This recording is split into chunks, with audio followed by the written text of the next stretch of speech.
Welcome, everyone. This is the PartsVu Xchange Talks Boating podcast. Here we chat about all things boating with marine industry professionals and enthusiasts who spend all the time they can out on the water. Hi, this is Tonia Becker, and I'm your host for today's episode of PartsVu Xchange Talks Boating. I can't completely promise you what's going to unfold in today's episode, but I can promise you it's going to be fun. Captain Kevin Lanier discovered his passion for deep sea fishing as a young boy. He then served his country in the U.S. Navy, then as an air traffic controller for 30 years. After 30 years of withstanding the stress of being an air traffic controller, he decided to live his true passion and started KC Sport Fishing. The company operates out of Port St. Joe in Mexico Beach, Florida, and conducts fishing charters, cruises, including sunset cruises, and captain services. Captain Kevin holds a Master 50-ton captain's license from the U.S. Coast Guard. He's an experienced charter captain with many hours on the water and is certified to operate towing vessels. He has experience relocating boats and as a fishing instructor. Finally, he's a pro staff member for leading tackle and marine electronics companies. A lot of the times, most of the time really, I like to have more established themes for our episodes. But in talking with Captain Kevin a week or so ago, I decided that more than anything, I just wanted to ask him random questions and see where we go. Thanks so much for being here today, Captain Kevin. Hey, it's great. I really appreciate the invite to join you. Absolutely.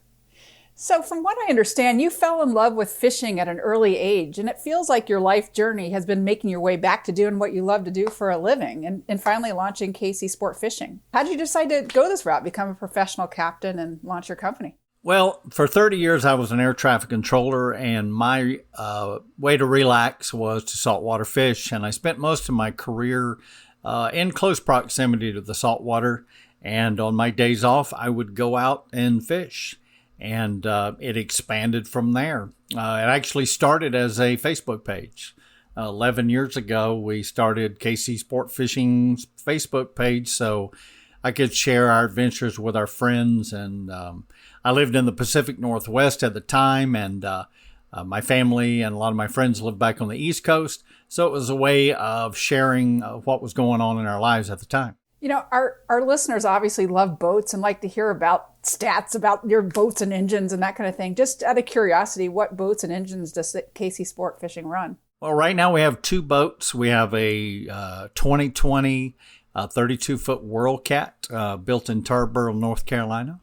It's got twin 300 horsepower Yamahas, and we cruise along at about 30 miles an hour. And at that speed, we're getting about 1.25 miles to the gallon, which for a big boat, that's pretty good. It tops out at 48 miles an hour. Cats are definitely different than your monohulls. I can never win a race, but you will still have your cup of coffee in your hand when we get where we're going. They're very stable. The hulls are designed so that they're quite stable. Is that? Oh, absolutely. Absolutely. I can run the same speed in a 4-foot sea as I can in flat water. Really? Wow. Yes. This is a little, speaking of being off topic, how are they designed to allow that to happen? They have like a semi-planing hull, but the fact that the boat only drafts 18 inches, we ride up on top a lot. So sometimes when I'm trying to get going, it's really rough. And I tell everybody just hang on. And once I get up on top, we just scoot right along. You know, I know that you have hours and hours worth of stories, and I have a feeling that we're going to be doing more episodes together. But for this episode, I just wanted to rapid fire a little bit, just random fun questions that I think our listeners will enjoy. So you game for that? Okay. Yeah. Yeah, I will warn you that, like I said, I was a controller for 30 years, so we're kind of accustomed to that. So let's see how it pans out here. So first question, what's the number one question your clients will ask you when you're out there? Do I have a bathroom? That's an important piece of information. Yeah, what's really funny is to watch the ladies on the boat and somebody will look at me and go, do you have a bathroom? And I go, yes. And just the sense of relief that comes out on their faces is actually funny. I would say the second one would be, am I going to get seasick? And I always tell people that's really up to you at this point. I tell them if you haven't already taken your medication, it's too late as we're leaving the dock. And I can always tell by looking at someone when they're starting to turn south, as I call it. Yeah, I've been there. That's not so fun, really. Well, the lips give you away. Mm-hmm. The lips lose their color. Yeah. So that's how I know. And I very courteously hand them a bucket. And make way for the side, if you can. Yep. I say, remember that bathroom we talked about? That is not to get sick in. So a bit of a controversial topic, battle of the sexes time. Are men or women better anglers? Oh, there is no doubt, and there is no controversy in my mind. A woman will outfish a man every time. Anywhere from teenage girls up through adult women, they will outfish the men every time, and I will call it before the trip starts. And it depends on how fast the guy realizes what they're doing different. If they realize it early enough, they wind up starting to catch fish as well. Do you think it's just, men, women, I think, maybe listen more. Maybe they're not as experienced as some of the men are, and they just listen to exactly what the captain is telling them to do. Is that the trick, you think? Oh, no doubt. No doubt they listen, they pay attention. They have no really preconceived notions about what's, I'm not saying they don't know how to fish, but when we're talking about how to do things differently, they will listen to what we say. And they don't get over anxious when a fish bites, which down here, we have to use special hooks, and that is critical. When people, and especially guys, get on the boat and say, oh, I bass fished my whole life, I say, well, it's going to be a long day.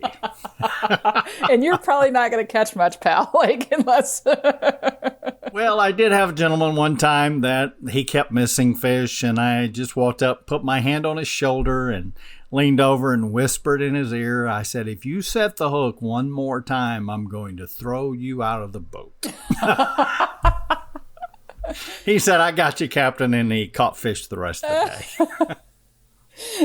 It's funny. I mean, I think that a lot of people, especially guys, will sometimes write these things off as beginner's luck, but it's just listening. It's not, No. When a guy gets on the boat and starts giving me his resume, I just wait and see. Well, if I ever get to go out with you, I will. I'll definitely listen intently, and hopefully, well, I appreciate that. Hopefully, outfish everyone. Right. We're not going to lead you astray. There's just certain techniques. And I always tell people every day before we leave the dock, the quicker you pick it up, the more fish you will catch. So on any given day, how do you decide, when you take people out on your charters and so forth, how do you decide where you're going to go on any given trip? Well, I'd love to give you this scientific in-depth answer of how I make my choice, but most days I make that decision when I'm lying in the bed, when I'm waking up in the morning, and what does my gut tell me? A lot of years fishing the way we have, I have learned to trust that. And there are a lot of days that I am heading out the pass and I change my mind. So, I talked to a few captains, we work together, but it comes basically down to my gut feeling of how I think the day's going to go. Now, some days that's right, some days that's not. But I've also learned one of my things as being an air traffic controller is you come up with a plan. If it doesn't work, you come up with another plan. And I have learned to be flexible on the water, but I've also learned to trust my gut. And that gut is based on years of experience. It's not just, what feeling in the moment, I'm sure. Even though it kind of, Well, you get trends, you get things that go on. I've learned we don't go to the same spot 2 consecutive days because if one spot produced, it will not produce tomorrow. It always happens that way. And, I do have some of the apps that you look at for current and things like that. But in our area, it's, I just come out each day and I look at the weather, I look at the wind, waves. And there's some days that I come out and we're going to go west and the waves are just beating us to death, and I turn and go a different direction. So we are flexible. We've got plenty of spots to fish. Why do you think that a spot that produces one day doesn't necessarily produce the next? Well, I'm a firm believer that when you go to a spot to fish it, your most aggressive fish will bite first. I always tell my customers, when you put that bait down off the bat, you want to be ready because that fish will bite. And sometimes we'll get 1, 2, 5 fish off a spot and the bite will stop. And so I think some of it has to do with pressure. I think some of that has to do with the weather, current. But I've never gone back to a spot the following day and done as well as I did the day before. Yeah. Plus, we don't want to fish out spots as well. Now a little bit of juicy information. What has been the most interesting or unusual request that you've gotten as a captain? Well, I can't discuss them all on this program. This is a family-friendly affair, Kevin. Family-friendly affair on a boat. We do have the Vegas theme. What happens in Vegas stays in Vegas. But usually most requests come down to either memorializing someone that's passed. We have fished for a day and then spread ashes while we're out there. A lot of times people will want to see things. So they give me a list of, these are the things we would like to see while we're out. And, as you know, Mother Nature is her own thing. And some days things are there and some days are not. But nothing really out of the ordinary because we are somewhat limited to what we can do. I have people ask me if they can ski behind the boat. I have had people ask me. Yeah, ski behind the boat. Okay. Maybe not. Yeah, not today. I have had people, we're 50 miles offshore. It feels like it's 900 degrees. They asked me if they can jump in. And I have let them do that before, all the rods, all the bait and everything out of the water. We jump in, swim around and get back on the boat. But like we had discussed offline a little bit today, there's a pretty big great white hanging around our area right now. So we might want to rethink that as we go along. Yes, I would think absolutely. I thought, I thought until not so long ago, actually, speaking of requests that people might ask for on a boat, like I thought until fairly recently a boat captain could legally marry somebody, but that is in fact not the case. That's just a myth or I don't know. I don't even know where that came from. No, that's true. That's true. I had a friend years ago that their daughter wanted me to marry them. She wanted to be married by a captain. And it is a myth. A marriage performed by a captain is only good as long as the cruise. However, if a captain is otherwise certified to conduct civil ceremonies, then we can marry them. And I have, in fact, performed 4 ceremonies myself over the years of helping people start their lives together. That's great. You can, the internet facilitates that licensure pretty quickly, I think, these days. Oh, absolutely. A civil ceremony is a civil ceremony. It doesn't matter who does it. So as long as we're licensed, and I've got more license than you can shake a stick at. So I got that. What is the most interesting thing that you've seen when you've been out there on the water? Well, that's an easy answer. I started my career in the Pacific Northwest as a charter boat captain, and we spent a lot of time in the water. And if you've ever heard the term bubble feeding, it's something that humpback and gray whales do. We had the privilege of getting to watch that 20 feet off the side of our boat as those humpback whales came up and out of the water with their mouths open. And and that was probably the most impressive thing I have ever seen on the water. The great thing about the Pacific Northwest is, it is a travel corridor for those whales going from California up to Alaska. So we got to see a lot of that. And it's just an amazing thing. When you look at nature and how it conducts itself, We were running in one day while the whales were in the area, and buddy boats were following me, and I was out in front, and a whale breached, came completely out of the water in front of our boat, a very comfortable distance away from us, and big splash in the water, and all the guys behind me are screaming at me on the radio, asking me, "Are you okay? Are you okay?" Because from their perspective, the thing hit us. So, but that's the most interesting thing that I've ever seen on the water. Here in Florida, we get to see a lot of turtles, things like that. It's pretty neat, especially in the springtime when they're mating. We're cruising around. You'll see them popped up all over the place. So a lot of cool things. But I always tell people when we're riding along, all the cool things are outside the boat. So you got to keep watching. Flying fish.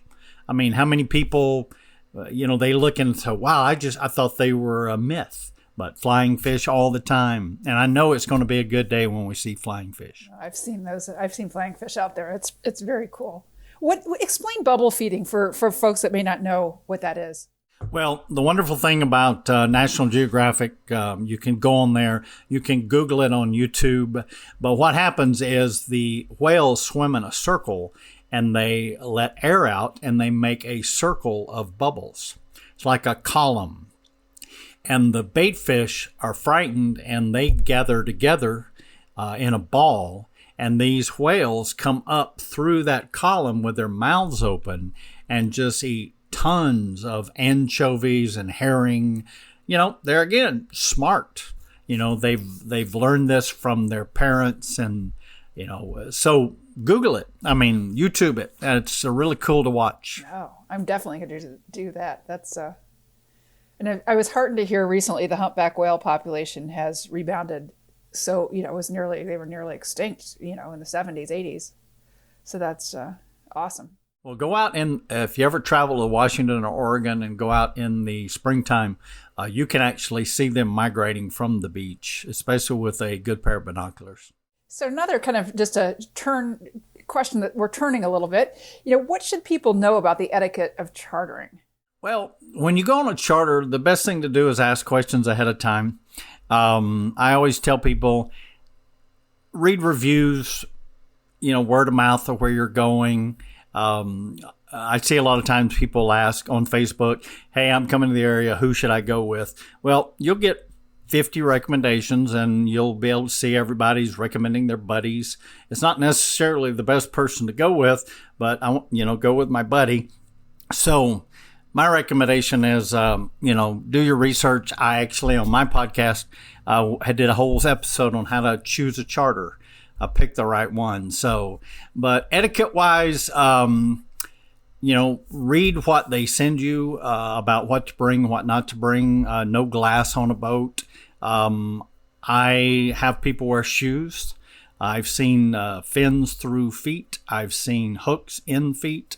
So I would rather people keep their shoes on. Sunscreen. There's this great new thing on the market is spray sunscreen. It is the absolute worst thing in the world for a boat. It stains cushions. It just stains fiberglass. And guys like me really hate it. And this time of year, I see a lot of it because we're cleaning and we're doing maintenance on the boat. Another thing is for you lovely ladies who love to get tanned before you come to the beach. Don't put bronzing cream on or stuff like that because it gets on everything. So, etiquette-wise, those are the easy things. Other things there, make sure that you're prepared to pay however you've discussed it with the owner or the captain. Tip your crew.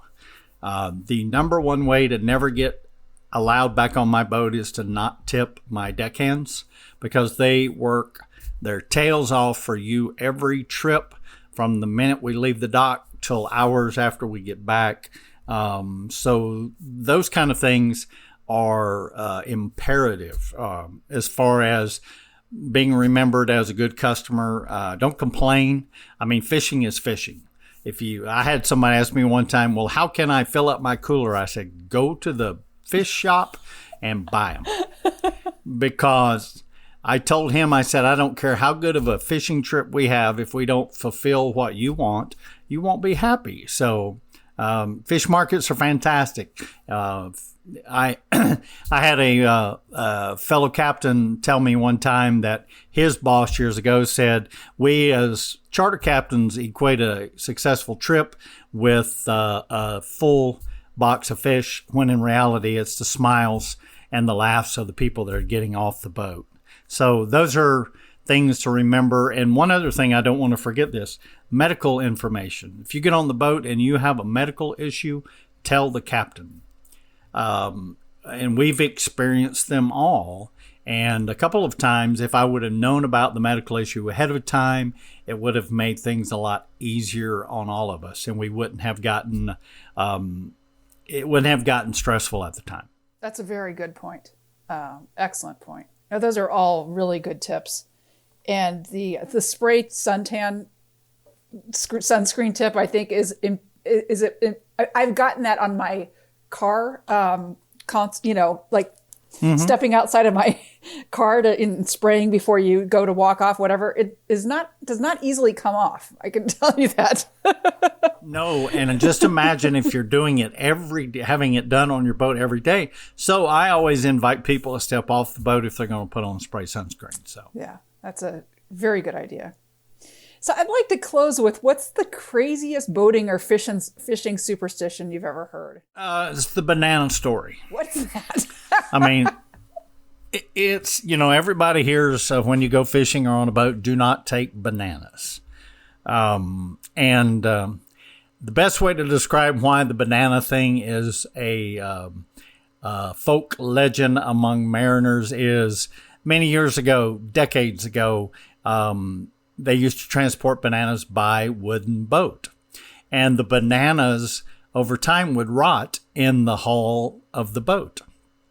And it would rot the wood. So banana boats were normally the ricketiest old boats in the fleet, and they would sink. So that's why most people will tell you, do not take a banana on a boat. Now, me, it's really up to you. If we don't catch fish, I am going to blame your banana. I guarantee you that right off the bat. So, and everybody says, well, even wearing Fruit of the Loom underwear is like having a banana on the boat, since one of the characters is a banana. So that's probably the longest standing, most consistent myth about story about boating and things like that, that has gone on through history. That is amazing and really funny. Oh, yeah. Well, thanks so much for being here today, Kevin. This was really fun. Well, I had a great time. I mean, one of the things that I do probably more than anything else is tell stories. And especially if you get me on a roll, I can tell stories so you don't want to hear any more. Just experiences over life. I'm 58 years old. And if you pay attention to life, you'll have plenty of stories to tell. That is the best life lived. That is for sure. For our listeners planning trips to the Mexico Beach and Port St. Joe areas, not far at all from Panama City, consider booking a trip with KC Sport Fishing. Their web address is kcsportfishing.com. Also, because of course cool people host podcasts, right after the first of the year, Kevin launched the Fish On podcast, which includes all kinds of great tips and advice. The podcast is hosted on Apple Podcasts, Google Podcasts, and Spotify. You can find it on kcsportfishing.com as well. Thanks for tuning in to this episode of the PartsVu Xchange Talks Boating podcast. Is it almost time for routine maintenance on your outboard or Mercruiser marine engine? Check out our easy-to-use maintenance kits at PartsVu.com. And for free shipping, use the coupon code PVTalksBoating, a special perk for our podcast listeners. Follow us on Facebook and Instagram for boating knowledge, to keep in touch with the PartsVu community, and for special sales and promotions. Don't forget to subscribe, rate, and review this podcast, and check out the show notes for the coupon code just mentioned, more information about PartsVu and the products we offer, as well as our boating blog, the PartsVu Xchange. And a big thanks to Min, for performing the original music featured within this podcast.